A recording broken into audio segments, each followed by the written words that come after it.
Hey, welcome into another edition of the Fat Guy Podcast. I am the Fat Guy, and this is my show. I appreciate you listening to the podcast today, and hopefully we'll be able to give you some information that may help you in your weight loss and health journey.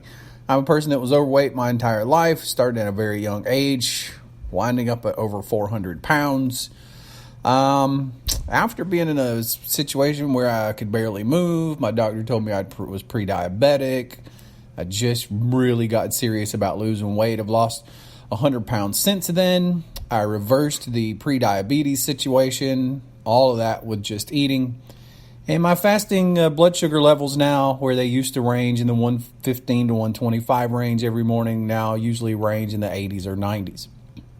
I've spent endless hours researching what makes us fat, what the best way to eat is, what the best way to be healthy is, and I learned some surprising things along the way.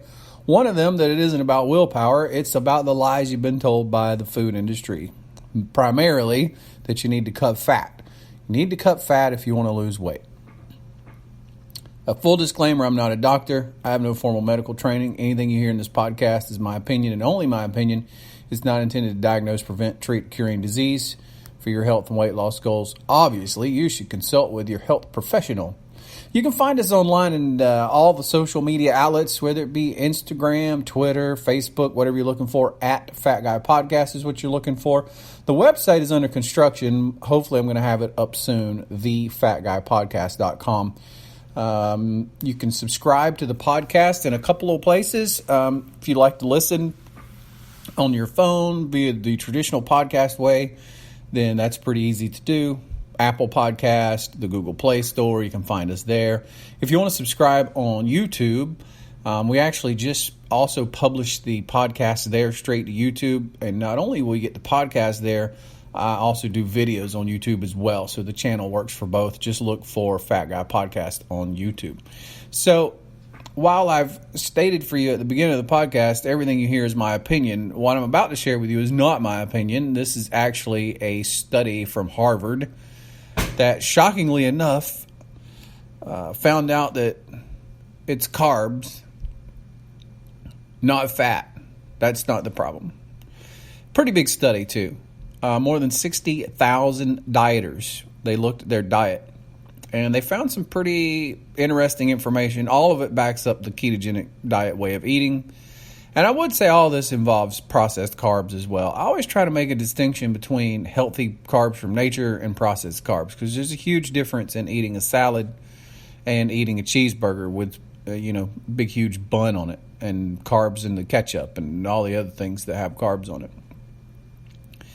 So the study was an analysis of 53 studies. So what they did was they looked at 50, because they wanted to get the largest group of people possible to try to get the most accurate information. So they analyzed 53 studies that had been done that involved 67,000 dieters who had cut back on either fat, it was a low-fat diet, or they wanted to look at ones that was a low-carb diet and compare the two. And what they found was the people who cut back on fat, in other words, had a low-fat diet, at the end of the year, and that's the other thing, all these diets had to last at least a year, so they wanted a year-long analysis. And it's pretty tough to diet for you. You find a lot of people that lose weight for 3 months or 3 weeks or 6 months. A lot of people can lose weight, but you rarely see people that have maintained it a year later, and that's what's significant. So they found that people that did the low-fat diet were actually 2.5 pounds heavier a year later. So that's pretty significant.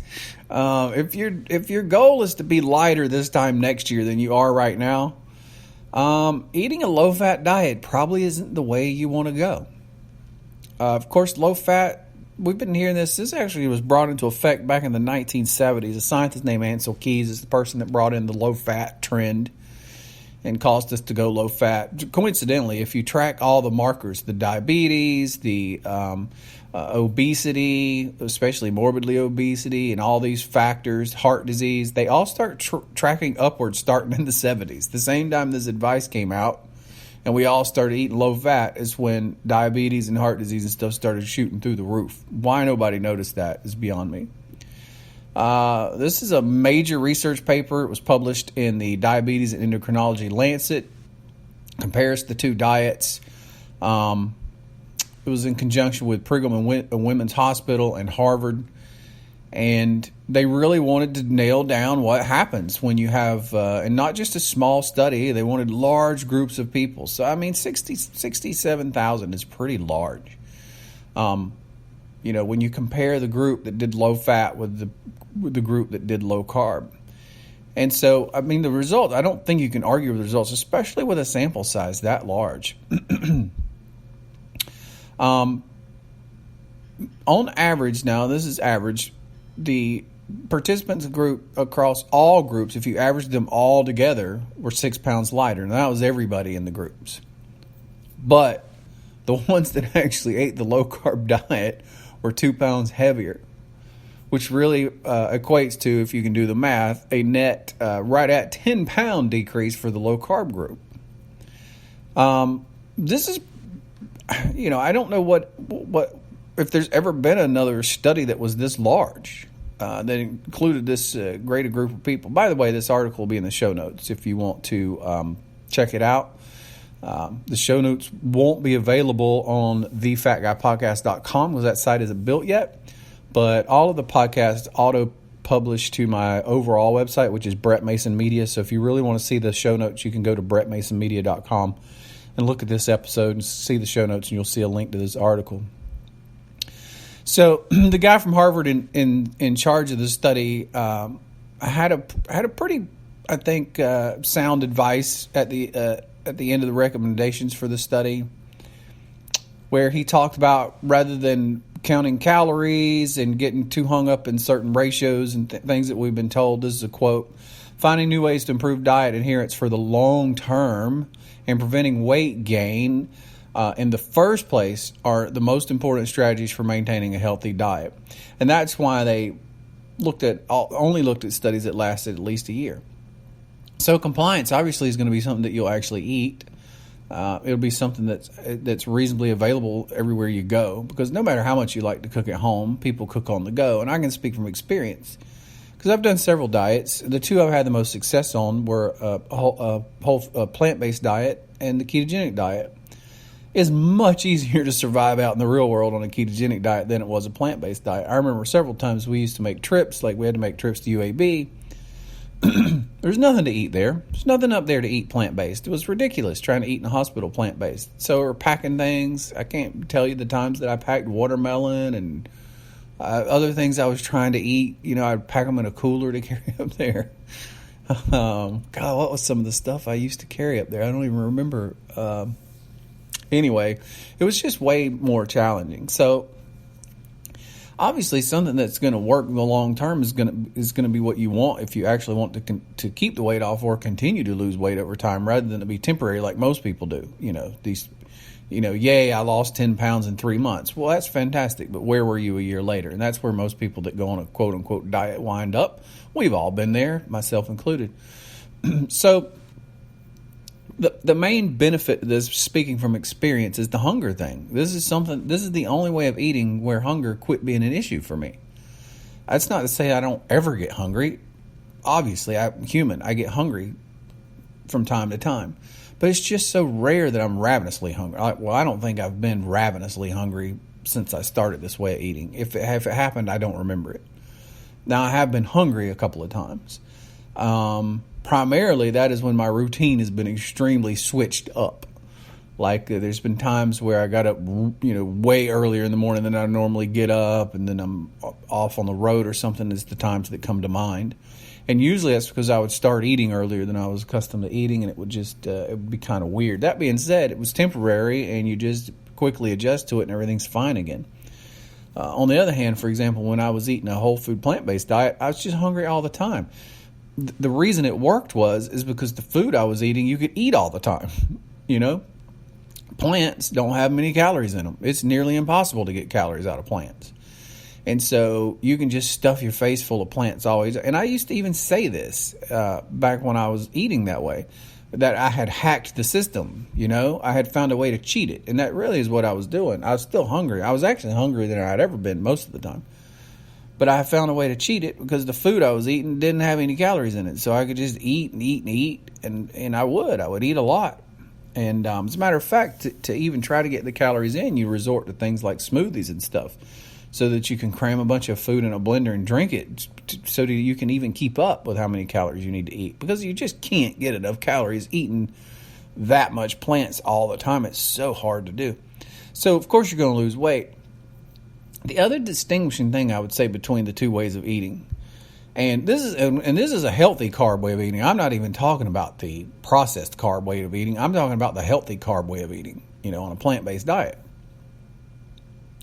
The other thing that I would say about that is that it's the satisfying or satiating nature of it is just it's quite remarkable, the difference between the two. It's I don't know, like I dream up recipes now, or I'll think of things I want to make. Matter of fact, I tried a new recipe yesterday because I wanted to try it. But it's not like I make them because I crave them. That is the difference. It's kind of hard to explain. You'd have to live it to explain it. Like I still think about things I want to eat, and I think about trying something different and stuff. But it's a mental thing rather than a insane craving. I've got to come up with a way to have this thing, if that makes any sense. So sure, like I indulge in some sweeter tasting things, not much. I love these little ketogenic Reese's peanut butter cups I make, but they're very small. And I'll either have one or two of them, generally after dinner, and they're extremely satisfying, and they have practically no carbs in them. I will get on a kick where I'll make these peanut butter cookies and eat. I haven't made those in a while. But it's just the cravings. The cravings aren't there. But even more importantly than that, this insane hunger levels to where you feel like you just got to eat or you're just going to die. Like I remember feeling that way a lot before. It's crazy how long it's been since I felt that way.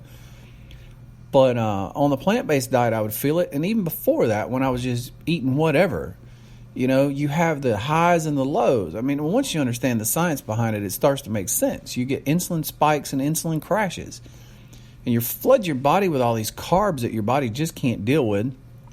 And then add to the fact, if you're really overweight, then you're at least insulin resistant at minimum, and at worst, you're diabetic. So you add to the fact that your body just can't deal with the carbs, and it just floods you with so much insulin. It just gets crazy. And when your insulin levels are super high, it causes the hormone leptin to not work. It interrupts the leptin pathways, which tells you that you're full. So you never feel full, ever. You just never, ever feel like you get full. And then just momentarily you'll feel like you accomplished something. And then when your insulin starts crashing from all those carbs that it sent out, the overwhelming hunger comes back. And you just want to eat everything in sight. And I'm sure this probably sounds familiar to you. It's like it's not something that's strange to people. If you're listening to this, you probably have a weight problem, which means you experience this. The only people that I don't know that don't experience this are slim people who eat, I guess, generally the way I eat now. So I've linked up the research study in the show notes that you can find at brettmasonmedia.com. If you're listening to this podcast a year in the future, then thefatguypodcast.com is probably working, and you can probably find show notes there. And you can see the science behind it, and don't take my word for it. And I would just encourage you that, especially if you're somebody that's done what most people that are overweight have, if you just tried everything, just try one more thing. It's just one more thing. Try one more thing. Keep your carbs low, 20 carbs or less a day. You want to keep your fat up to where it's at least 60% of what you eat. How do I know that? You're probably asking. Well, you just track it in MyFitnessPal. It's just that easy. Track it in MyFitnessPal. When you go down to the nutrition button, it'll tell you exactly what percentage of everything you've had for the day. You want that fat to be 60% or higher. You want the carbs to be 20 grams or lower. And if you do that every day, be a slight adjustment. It'll take you a week, 2 weeks to get adjusted to it, but you're just free sailing after that. As always, you can shoot me a message. No matter which form of social media you're on. I actually prefer Facebook. I guess Instagram I prefer secondarily. Twitter I despise, but I have one. They're all at Fat Guy Podcast. If you have questions, shoot me a message and I'll help you if I can.